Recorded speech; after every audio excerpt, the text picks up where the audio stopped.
The Charpy Impact Test. The standardized Charpy Impact Test has been designed to measure the toughness of materials under impact loading and multi-axial stress state. A pendulum impact testing machine is used to do so. The pendulum on the machine has a heavy weight at the end. This is lifted into the starting position in step 1. Then the tester checks whether the testing machine has been adjusted accurately. In order to do this, he turns the drag indicator downwards and releases the pendulum without a test specimen. The drag indicator stops at position 0. This proves that the pendulum has the correct starting position and that the friction is correctly compensated. The machine is ready for the tests. First test, strain-aged plain carbon steel S235. This is our test specimen. It has been machined to standardized size and shape with the characteristic V-shaped notch. The tester places the specimen on a support in the lower part of the machine and adjusts its position with a centering device.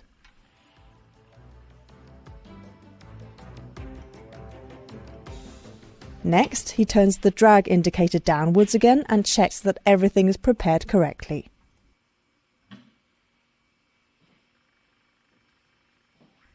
Perfect. The test can begin. The pendulum is released, it swings downwards and hits the specimen with its rounded hammer peen. The specimen absorbs part of the pendulum's energy, so the pendulum doesn't reach the full height on the other side. The amount of energy that has been absorbed by the specimen can now be read off at the position of the drag indicator. It only amounts to 13 joules in this test.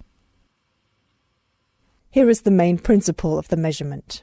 In its starting position, the pendulum only has potential energy. It is given by mass of the hammer m times gravitational acceleration g times starting height capital H. After the pendulum has been released, the hammer moves downwards, hits the specimen and then only swings to height small h. Exactly at the first reversal point, the pendulum again only has potential energy, which is m times g times small h. The energy that has been absorbed by the specimen is called notch impact energy, kV. It corresponds to the difference between the two potential energies. The first specimen only shows very little plastic deformation. A mostly flat, slightly glittering fracture surface has been formed. This is another important indication that this kind of steel is only able to absorb small amounts of notch impact energy. It shows mainly brittle behavior due to the strain aging effect. Second test. The second specimen has been made from normalized steel S235. It is also placed on the support and centered.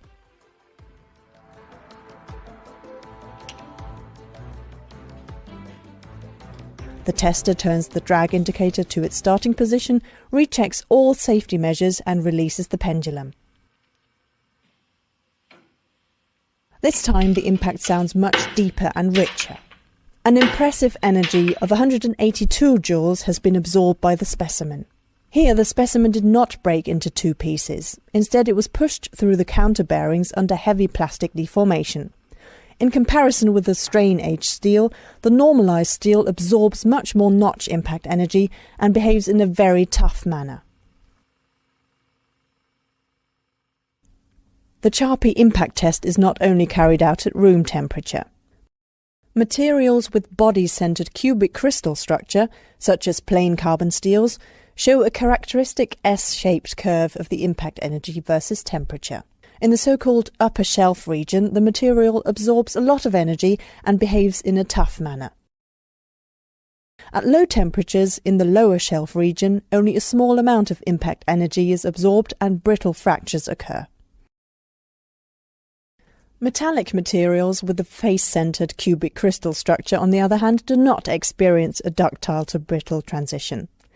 These materials retain their ductile behavior towards low temperatures and are therefore well suited for low temperature applications.